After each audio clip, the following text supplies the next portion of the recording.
الحمد لله وحده والصلاة والسلام على من لا نبي بعده أما بعد فأعوذ بالله من الشيطان الرجيم بسم الله الرحمن الرحيم سبحانك لا علم لنا إلا ما علمتنا إنك أنت العليم الحكيم رب اشرح لي صدري ويسر لي أمري واحلل عقدة من لساني يفقه قولي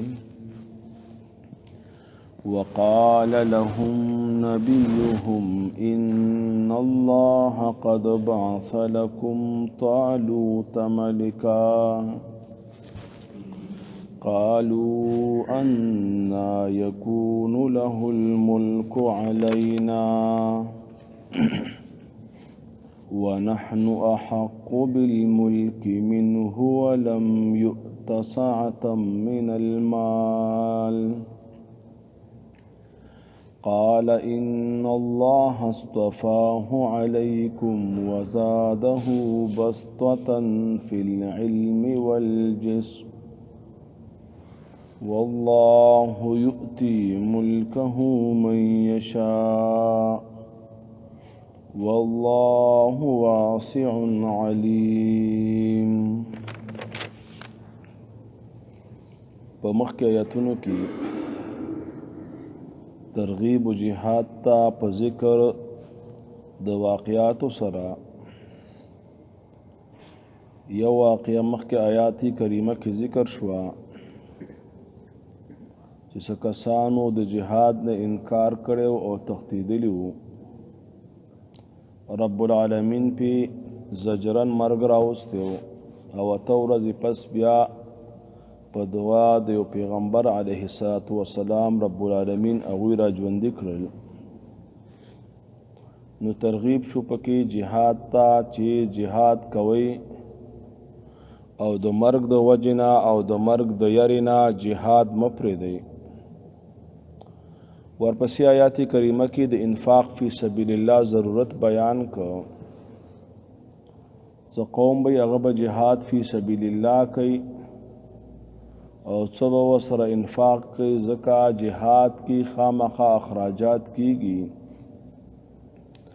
هغې دپاره د اصلحې ضرورت راځي نقل و حرکت د یو ځای نه نقل کېدل بلې علاقې ته د هغې دپاره هم خرچې راځي او دقه شان د مجاهدینو خوراک څښاک نو رب العالمین فرمایل چې تاسو صدقه ورکئ انفاق فی سبیل الله وکئ او په دې آیات کریمه کې رب العالمین ترغیب انفاق ته ورکړ په یو نوې طریقې سره چې رب العالمین ورته وفرمایل چې قرض راکئ ماته من ذا الذي يقرض الله قرضا حسنا او قرض ورته په دې اعتبار سره ویلي مفسرین لیکي چې د دې بدله خامخا ده نن که تاسو څه ورکړل رب العالمین به د دې ثواب او اجر تاسو ته ضرور درکوي په دنیا کې هم او په آخرت کې هم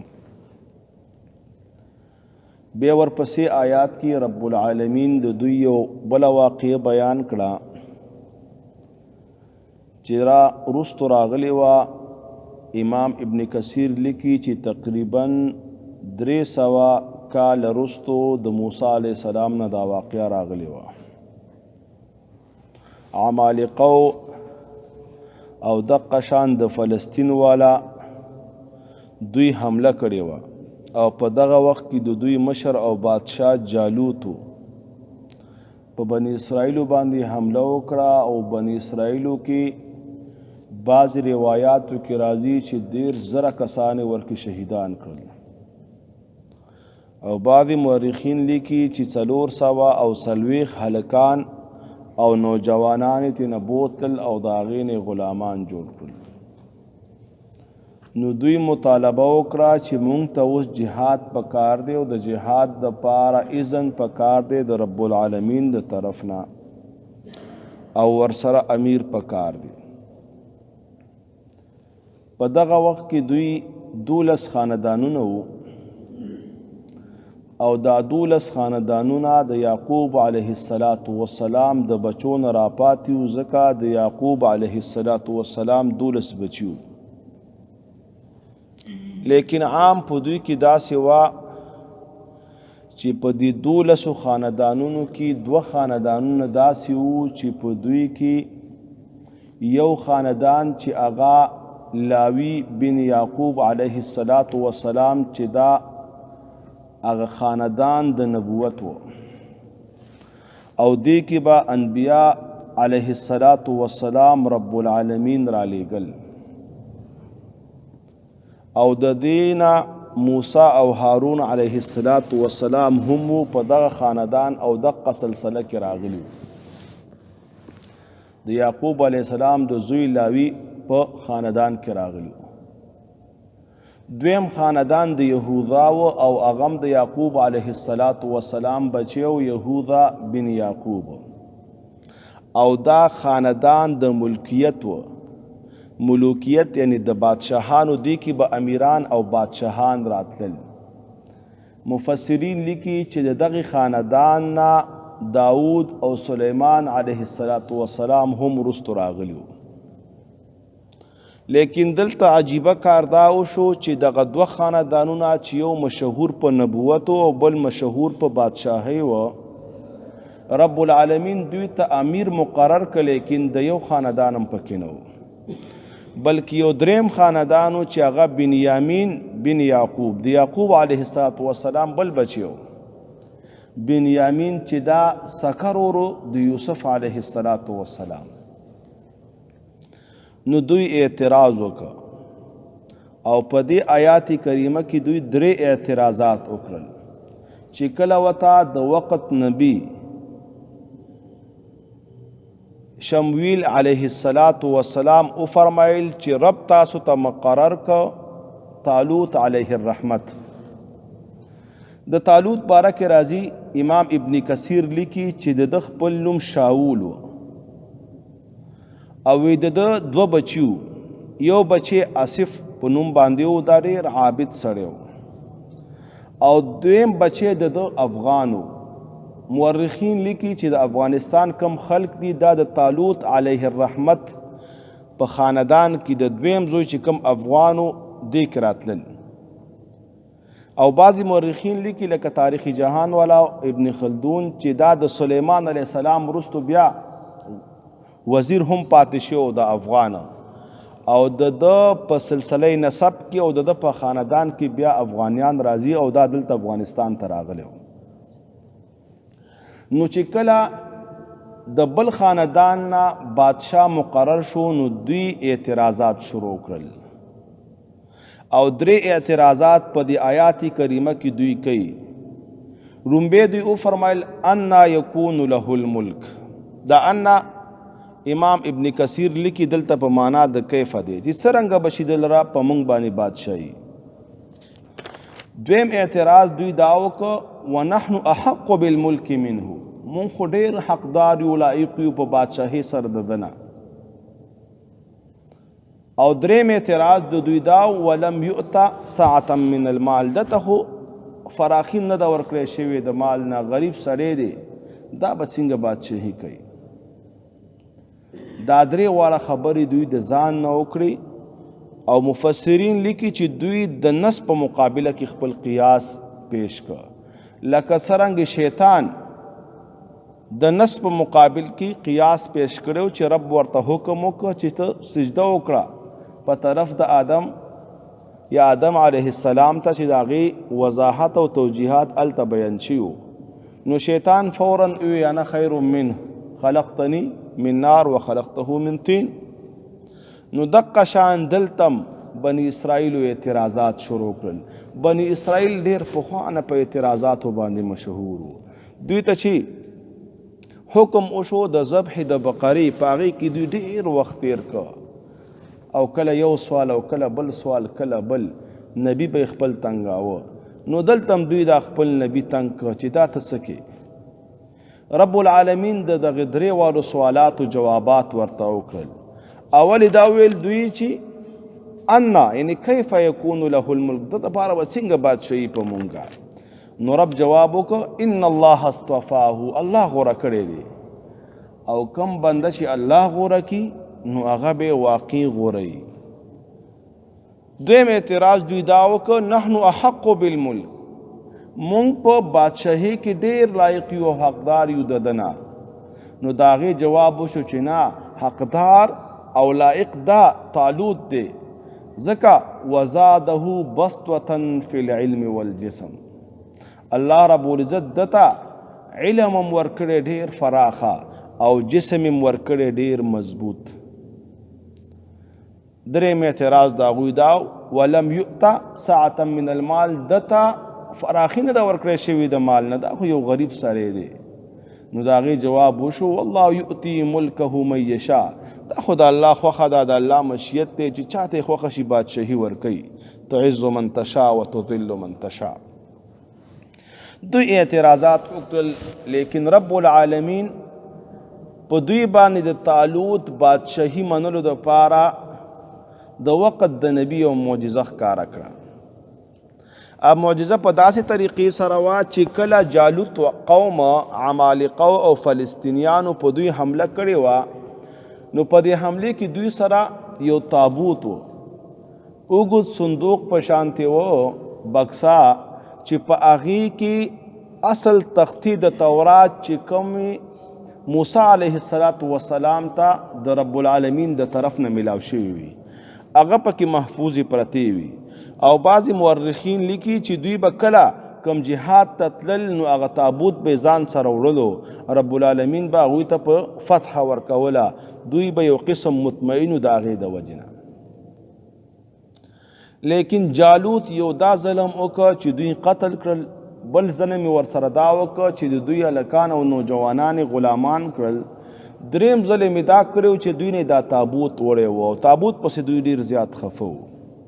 نو رب العالمین په دوی باندې د طالوت علیه الرحمت د بادشاهي او د امارت د منلو دپاره یوه نښه راولېږله، او رب ورته وفرمیل چې د ده نښه به دا وي چې کوم تابوت تاسو نه هغوی په زور وړی دی، هغه به په واسطه د فرشتو رب العالمین تاسو ته واپس کی.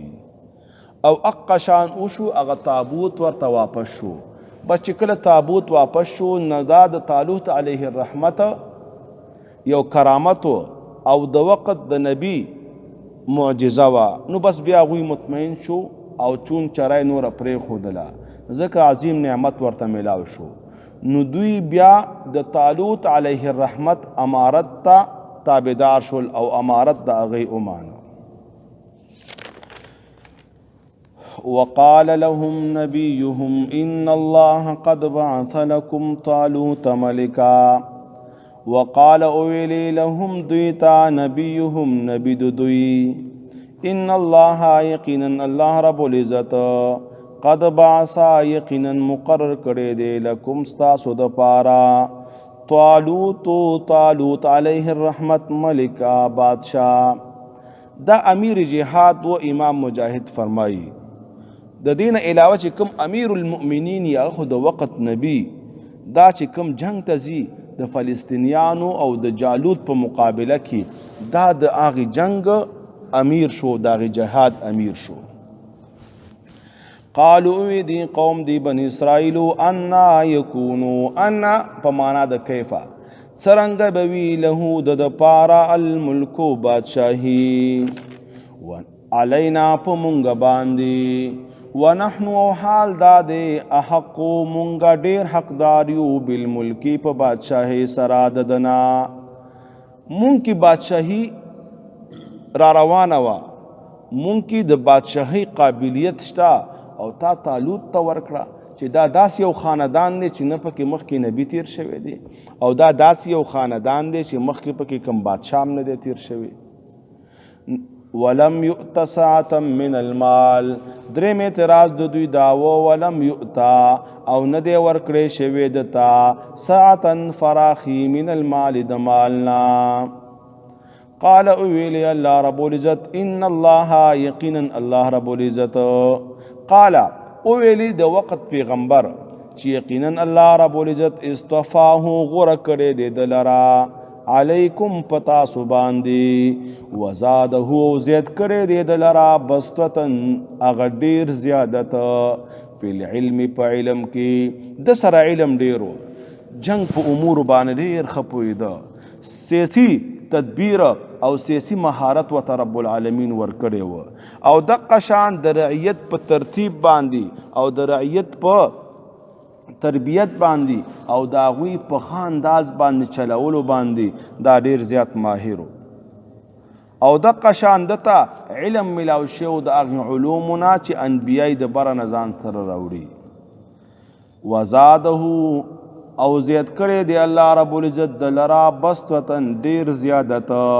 فی العلم په علم کې والجسم او په جسم کې ظاهری بدن هم د ډیر زیات مزیدارو بعض علما وی چې قوي بدن و او د قتم اوچت و رعب والا و او بدن طاقتور هم و بیماری و غیره پکې نه و چې کله بدن طاقتوري نو هغه د جهاد امیر پکار دی چې هغه مقابله کې تکړی دا سینا چې معمولی رو پیراشي او به بلډ پریشر کمزوري شي او راغورځېدلی نه دا ډیر جسیم دی دا ډیر قوي دی دا رعب والا دی دا صابر دی دا مضبوطی باډۍ والا دی رب العالمین دته شجاعت ورکړی دی د قشان د دین کار هغه خلک کولی شي چې په صحت روغ وي چې کله انسان د صحت د وجه نه کمزوري نو هغه به خپل عبادت هم نشي کولی مزید خدمت خلا لري خبره ده نو صحت د رب العالمین د طرف نه عظیم نعمت دی یو حدیث کې مرازی وی تاسو غنیمت وګڼئ 15 اشیان مخکې د 15 نه یو پکې صحت ذکر دی چې صحت غنیمت وګڼئ مخکې د مرض نه رب العالمین چې صحت درکا نو دا غنیمت وګڼه په دې باندې شکر ادا کا او د رب العالمین عبادت وکا یو بل حدیث ته د حشر په میدان کې با د انور ډیر زیات رانږدې شوي یو روایت کې راځي چې یو میل په اندازه به رانږدې وي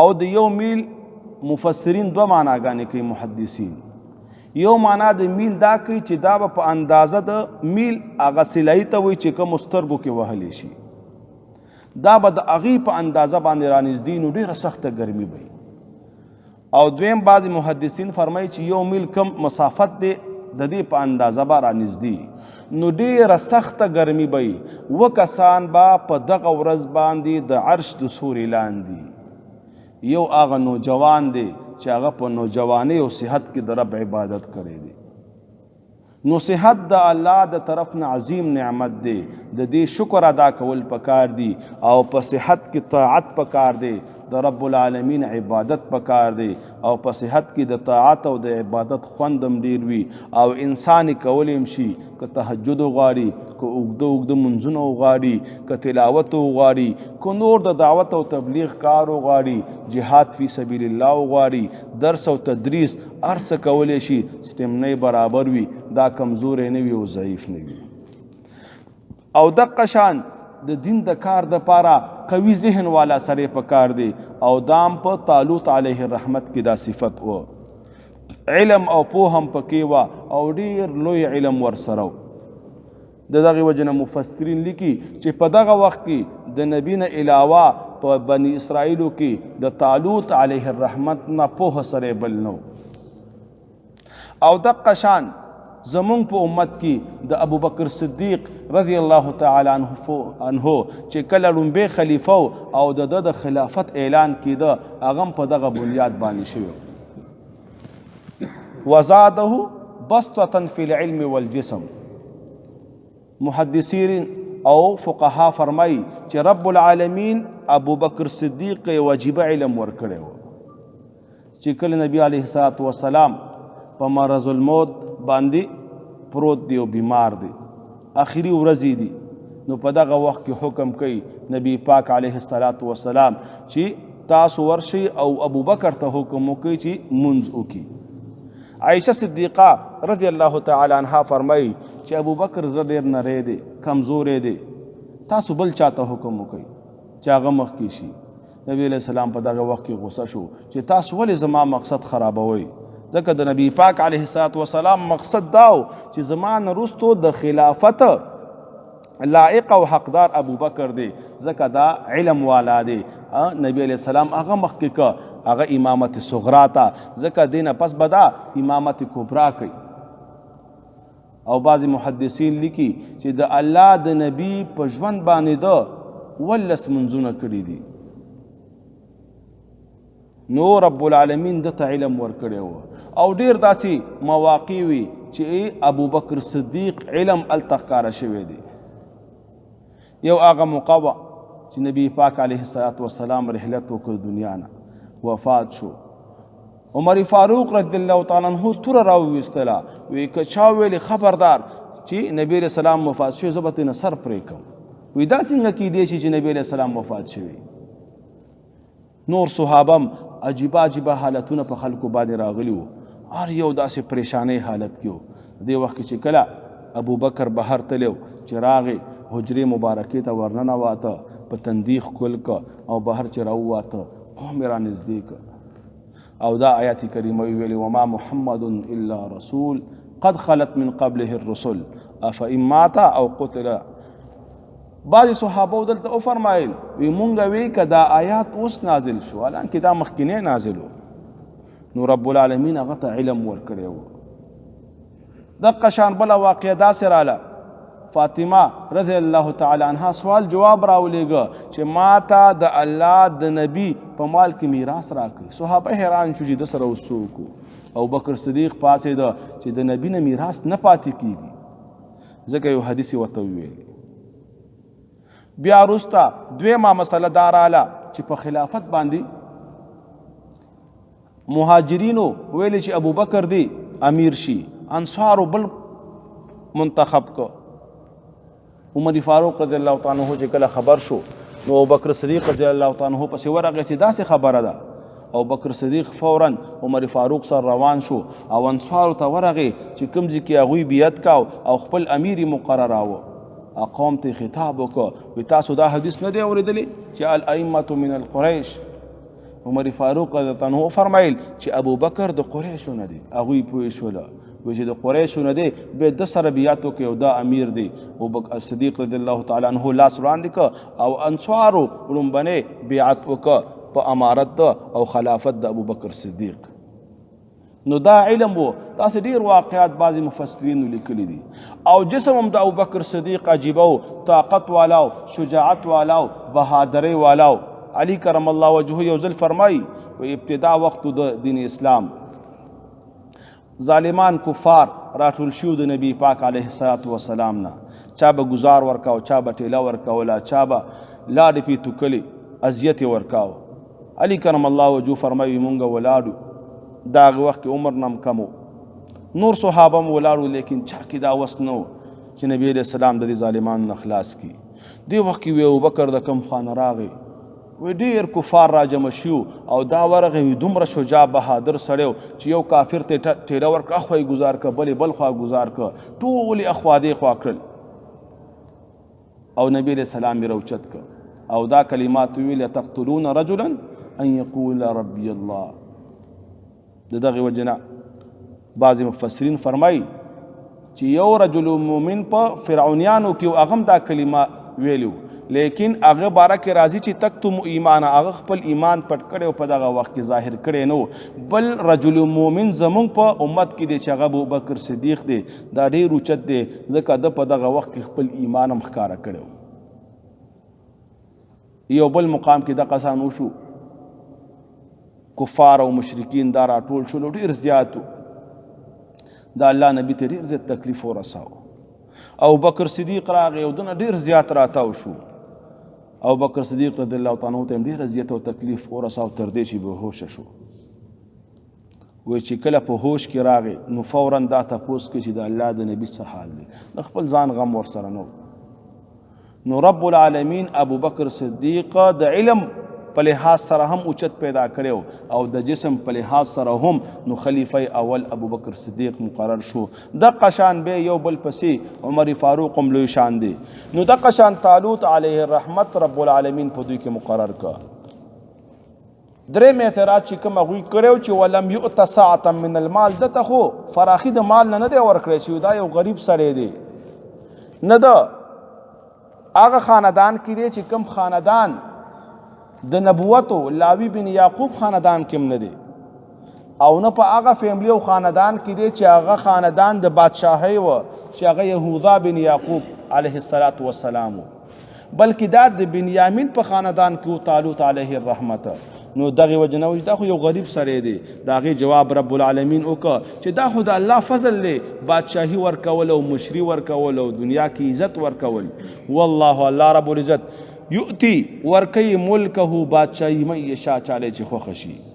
والله دا الله رب العزت واسع فراخ فضل والا دی، علیم او پوه دی، علم اوچت دی، حقدار او لائق د بادشاهی پیجنی، او دقه شان فراخ دی په اعتبار د علم سره، په انجامم پوهیږي، په ابتدام پوهیږي او په انتهام پوهیږي، په ظاهر باندې خبردار دی او په باطن باندې هم خبردار دی.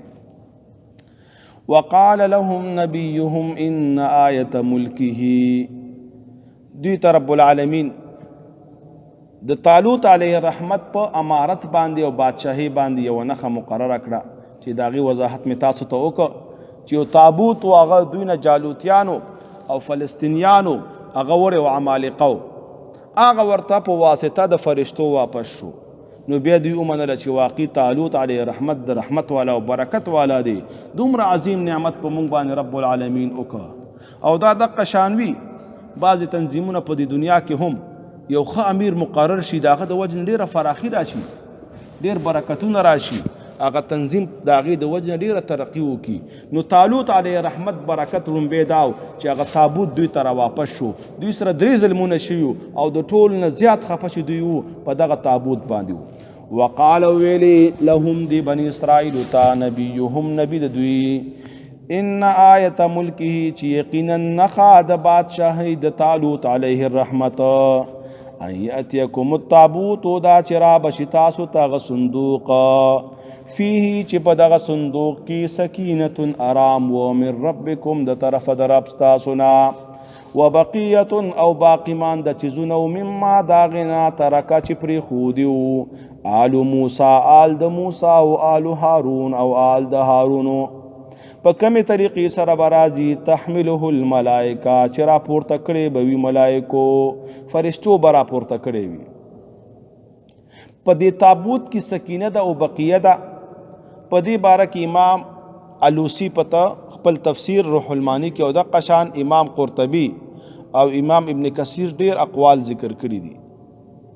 مشهور قول او بهتر او غوره قول پکې دا دی چې په دې تابوت کې هغه اصلي تختۍ د تورات پی چې کمی موسی علیه السلام ته ملاو شوی د خپل رب د طرف نه، هغه په دې کې پرتی وي. او چې کله هغه د تورات تختې شو نو دا کتاب الله شو. په کتاب الله کې آرام وي، سکون وي. نو ذکر رب العالمین دې ته فرمایل چې سکینت. یو روایت کې راځي یو صحابي برا رضی الله تعالی عنہ یو ځل ویزه په مانځه ولاړم او د قرآن تلاوت مې کاوه او ما سره اسم تړلی شوی وی د بره طرف نه څه وریځ راله او دا اس ویرېده او هغې لغتې شروع کړي او دلته ماشوم هم پروت زه په هغې باندې ویرېدم. ما دا مونځ خپل مختصر که نبی علیہ السلام ته مې سبا عرض وکړ چې ما سره خو بیګا داسې کار وشو. نبی علیہ السلام ورته فرمیل چې دغه سکینه وه چې د قرآن په تلاوت سره رب العالمین دا را نازلی. او سکینه دې ته وایي چې چا سره علم د قرآن وي، په چا کې عمل د قرآن وي او چا خپله زندگی د قرآن سره جوړه کړي، د هغه زندگی به ډېره پرسکون وي، د هغه زندگی به خوشحاله وي او به ډېر زیات مطمئن وي. اگر که د سره د دنیا اسباب نه وي د ژوند تیرولو چې کوم آلات دي، اسباب دي، کور دی، ګاډی وغیره، هغه به ورسره نه وي، جب به یې خالي وي، لیکن دا به متبع د قرآن او سنت وي. دا به خپله زندگی د قرآن سره برابره تیری، دا به درس قرآن ته په پابندۍ سره کینی، دا به د رب د پیغام نه ځان خبری، نو د زندگی به ډیره د سکون والا وي. نو دوی کې سکینه او آرام و، او دا هغه تختې د موسی علیه السلام چې په هغې باندې لیکلی شوی او تورات. دویمه توجیه بعض علماو دا لیکلي چې په دې کې عصا وه، هغه عصا چې د هغې نه ډېر معجزات په لاس د موسی علیه السلام ظاهر شوي وي، دې کې هغه پرته وه. یو بل روایت دی چې په دې کې جامې وي د موسی او د هارون علیه السلام. یو بل روایت پکې دا دی توجیه چې په دې کې پګړۍ وه د هارون علیه السلام. دلته یو بله مسله بعضې فقها او بعضې علما ذکر کوي چې هغې ته ویلی شي تبرکات.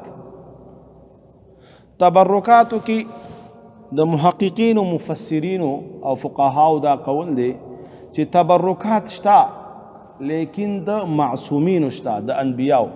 دا کسانو تبرکات شته چې د هغوی نه ګناه نه کیږي، لکه دلته جامې وي یا پټکی و یا عصا وه، نو دا د موسی او د هارون علیه السلام او دا انبیاو، او انبیا معصوم وي.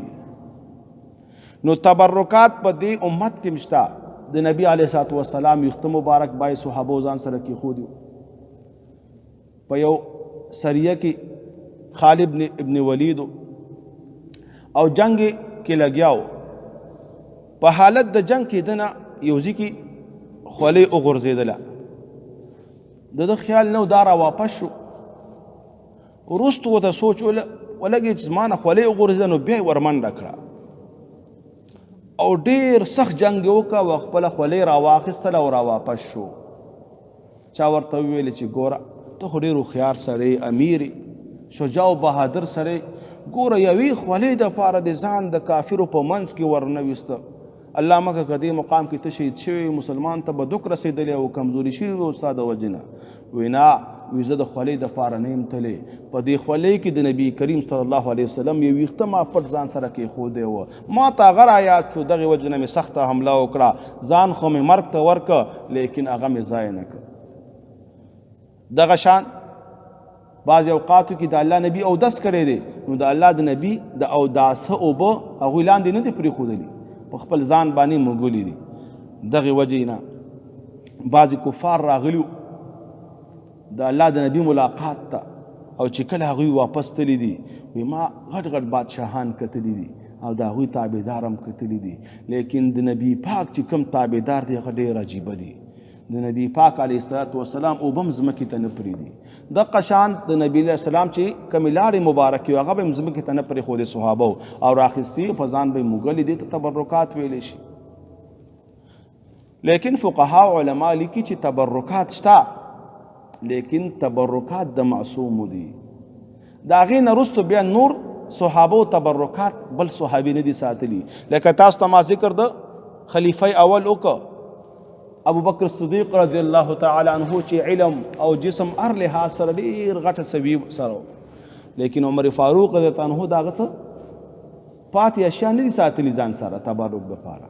دغه شان د صحابو تابعینو نه دي ساتلي، د تابعینو تابعینو نه دي ساتلي. دغه شان ائمه مجتهدین چې کوم دي د هغې څه اثار چا نه دي ساتلي. تبرکات شته، د الله د نبي شته، لیکن په دې کې دوه شرط دي په دغه تبرکاتو کې. یو شرط دا دی چې دا کم تبرک دی د نبی، که ویښته مبارک دی، جبه مبارکه ده لکه په قندار کې پرته ده، یا ویښته مبارک دی، امسا ده، شاهي مسجد پلاور کې پراته دي، د دې سند به صحیح وي، ځکه چې دین په سند سره دی او د دین نوم سند دی چې په کومې واسطې دا راورسېدلی. لکه د الله د نبي یو قول دی، حدیث دی، هغه موږ ته په سند را رسېدلی دي او موږ یې ثابتولی شو د الله د نبي پورې. نو دغه شان که څه شی وي د هغې سند معلومول ضروري دي. دویم دا چې د شرک اډه به ترېنه نه جوړوئ چې هغې ته به سجده وکړي، یا د هغې دومره احترام وکړی شي چې د هغې الوهیت درجې ته ورسولی شي. لکه بعض ځایونو کې هلکه وي د بال مبارک عرس دی او په هغې کې بیا هغې شرکیات کوي، سجدې کوي پیرانو ته. نو دا کم دین شو؟ نبی علیه السلام خو دا چرته هم نه دي کړي. په حدیبیې په صلح کې یوه ونه وه او د هغې ونې لاندې صحابو بیعت کړی او د هغې ونې ذکر په قرآن کې راغلی لقد رضي الله عن المؤمنین اذ یبایعونک تحت الشجره. یو ځل عمر فاروق رضی الله تعالی عنہ په دور کې عمر فاروق سره د ملګرو نه په هغه لاره باندې تېرېده، نو څه ملګرو منډه کړه ولته هغوی لمونځ کاوه. نبی علیہ السلام ته عمر فاروق تپوس کوي چې دا خلک څه کوي دلته؟ وی دوی وی چې دا هغه شجره رضوان ده چې صلح حدیبیې کې د الله نبی د دې ونې لاندې بیعت کړی دی، او دا ونم یقیني نه وه، څوک یوې ونې ته لاړل څوک بلې ته، خو هغه ځای په نښه کړی و چې هغوی راواپس شول. عمر فاروق رضی الله عنه حکم وکړي چې دا 3 واړه یا 4 واړه څومره ونې دا ختمې کړي دي نه، چې هسې نه د دې نه شرک اډه جوړه نه شي. نن خو دوی د لاندې عبادت کوي، الله ته سبا به دې ته خلق سجدې کوي. عمر فاروق رضی الله عنه هغه ونه چې قرآن کې ذکر راغلی دی او بیعت د هغې لاندې شوی دی هغه یې ختمه کړه د څه د وجې نه چې سبا په دې کې شرکیات ونه شي.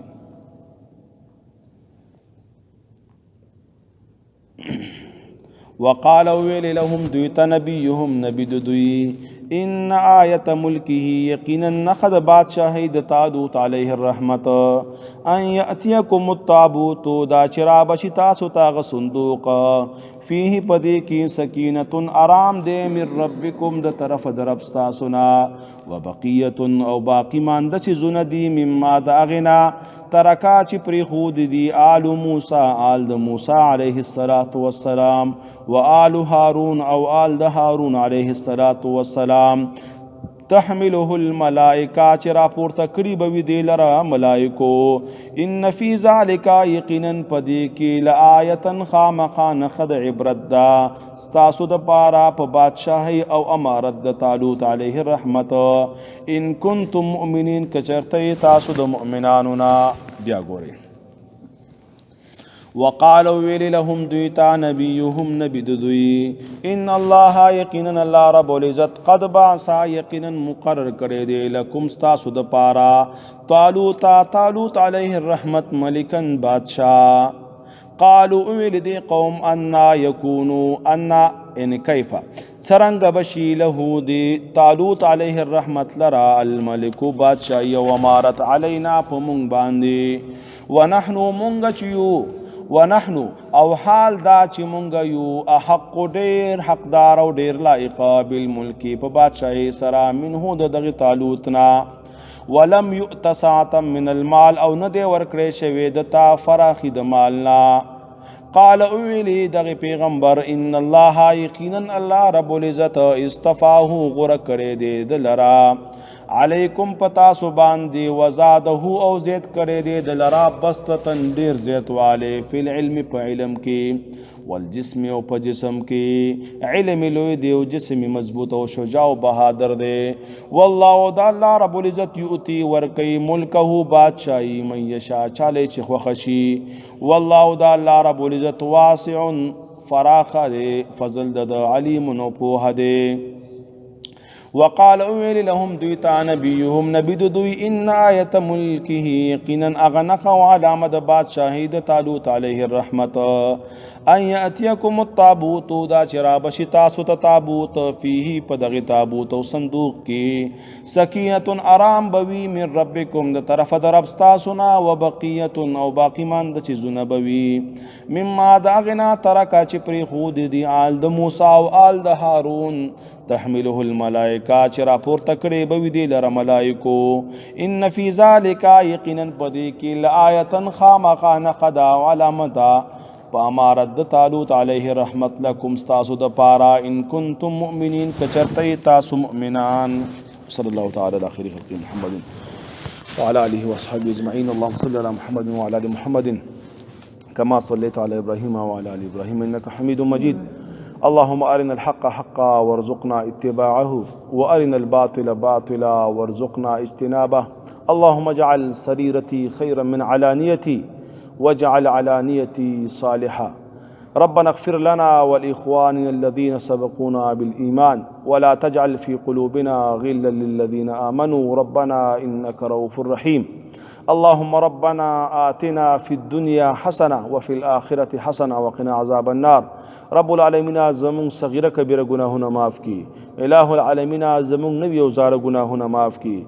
رب هغه گناهونه که زمون نه قصدن شوي او که مونږ نه سهون شوي رب ټول ته معاف کی. رب العالمین د عملګری ناست یو درس قرآن ته ډېر په پابندۍ او مینې سره کینی. الہ العالمین د دوی د زړونو حاجتونه پوره کی. رب العالمین دوی مقصدونه پوره کی. رب العالمین دوی ته خیرونه ور نصیب کی. رب دوی په زندګیانو کې خیرونه واچي. رب العالمین دوی په خاندان کې خیرونه واچي.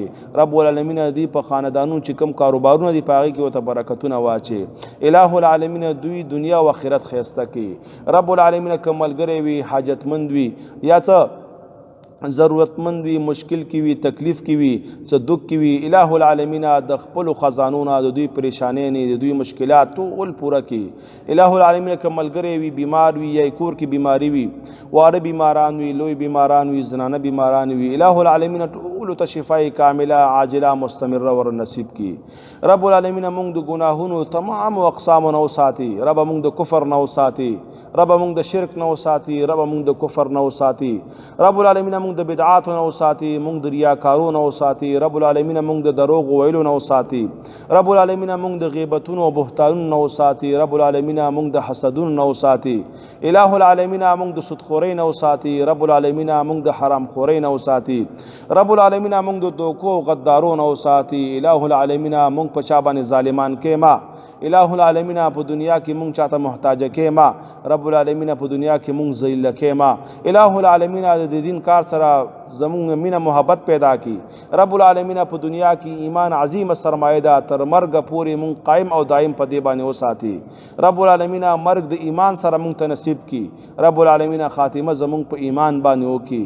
الہ العالمین چې کله مرګ راځي د عظیمه کلمه زمونږ نصیب کی چې لا اله الا الله محمد رسول الله صلی الله علیه وسلم.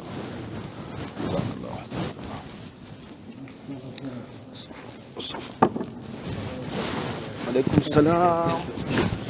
بس راغلي قلمي كده كل بخير رالي سيدي خلي تبوس من كده نور كده. السلام عليكم مرحبا. استانا دير غير ازدل انه في ورخه بخير امورنا شروع كده هذا شروع كده تاسو خير ستم خير تم خير ورشي جي الحمد ان شاء الله دي تاسو نه کارونه دي تاسو څومره کارو نور خیر دی دلته کېنه ان شاء الله خیر او برکت به په ټولو کارونو کې کېنه د شوق کې دا نور مرګ شوق خرابېږي چې تنه کې ته یو ویډیو ماته را لګېږي ته شي کیمرا مشموعه کارونه کې پته لې لیوانه که سمې هم دا تار لګېږي نور چار لګېږي صفه خبره وځو کوم ما سره موبایل خنشته د نور بزه ته خو په واتساپ باندې بس ما ګوره زه د پدې نه ما د دې په مخه ته ویم چې لګ ګوره ابي سبب لارم ګوري سبب ته یو عالمي سبب ته یو شیخ الحدیث دا ټول عمر وته معشوم نه نه په ټول عمر ته لوبي کې زمون په خبرو خپکیږم دا په دې باندې داسې وخت کې ورمان کې چې بیا بستا خبر نه شي لاس نه بستا دغه وتی خلبو دا مناظر نه منه دا ویډیو ګوره ته د شیخ الحدیث وي خدا بشي د به وزیر دغه نه دا خو بس هم دا خلک غټي کوم دا خل څه کیږي نرسل کې ما نام کړی و یعنی ډیر زیات خمل کړی موبایل لاس ته ولا والله بس کوم زه مو نیمه څه کولای شم ما چې ماستر په څه شي جوړ کړم عربي اسلامي چې کوم تا ته ډیر اسانه